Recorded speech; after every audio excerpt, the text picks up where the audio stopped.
Be ready? Start.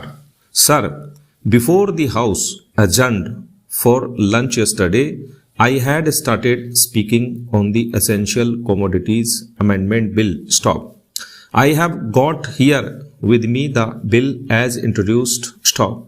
In the statement of objects and reasons, the government pointed out that in certain cases it might be necessary for them not to award punishment prescribed in the law as it exists at present, but to forfeit a part of the deposit. Stop.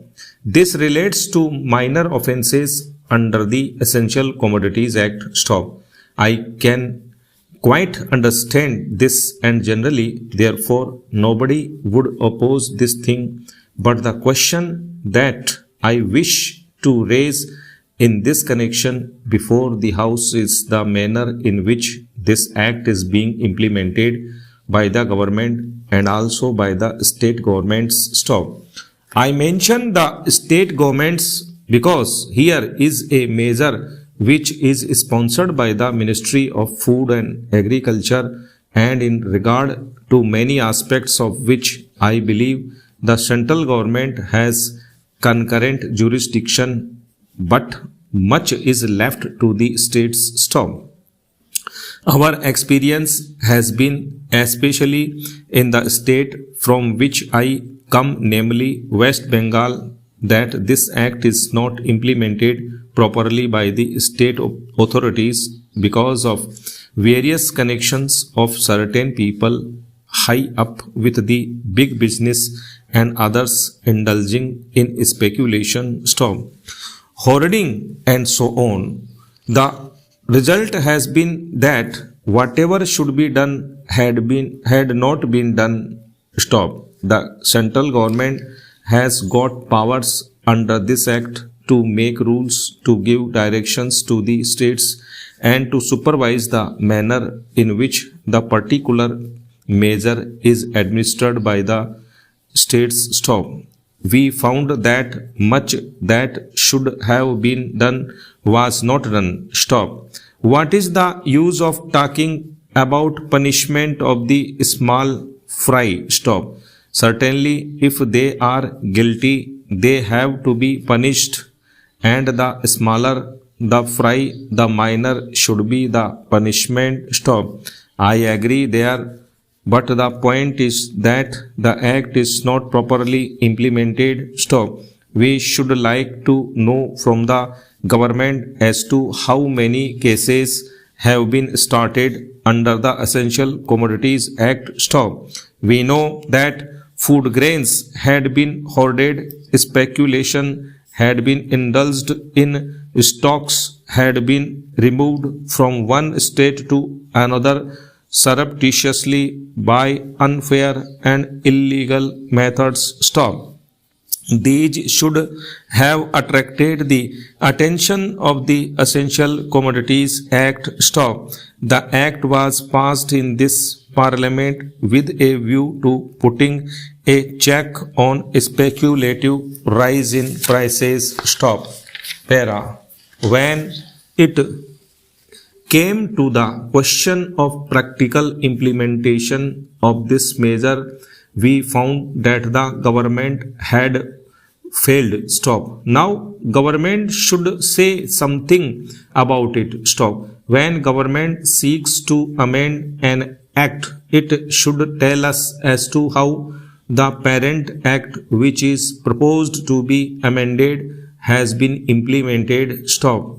Is it the contention of the government that difficulty arises because this particular provision is not there in the act? Stop.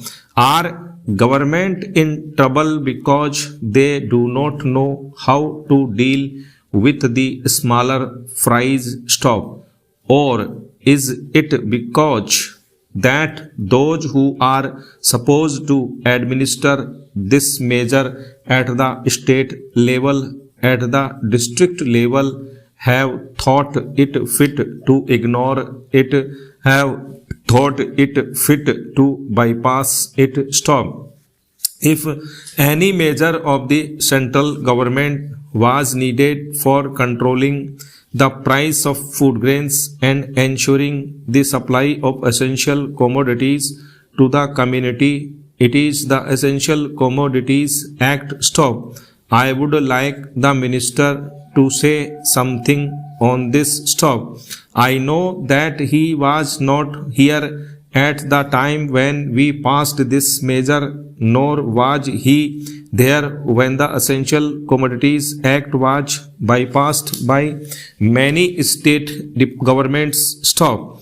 In the past, we had drawn the attention of the minister to this problem, and that minister is now happily going to be the president of the Uttar Pradesh Congress Committee. But here I would like to ask the minister who has stepped into his shoes as to what he is doing in order to see to the proper implementation of this act. Stop. How many prosecutions have taken place? Stop. The small people, of course, should be dealt with very mildly. I agree and I support the measure, but taking the law as it is today without this amendment, it empowers government to deal very effectively so far as the provisions of the law go with the big traders, wholesalers and profiteers. Stop. I would like to know as to how they have dealt with them. Stop. How many are in jail today? Stop. How many have paid fine? Stop. How many have suffered imprisonment? Stop. How many licenses have been cancelled as a result of malpractices, corruption, profiteering, and so on, all of which are provided for under this bill? Stop. We are entitled to know. Stop. Take us into your confidence in regard to this matter. Stop. I say, from whatever knowledge we have, that very few have been prosecuted under this act. Stop. If it is so, it is not because our black market trade has suddenly become white market trade, or those impious people have suddenly become virtuous with the succession in the office of the food minister by a new man. Stop.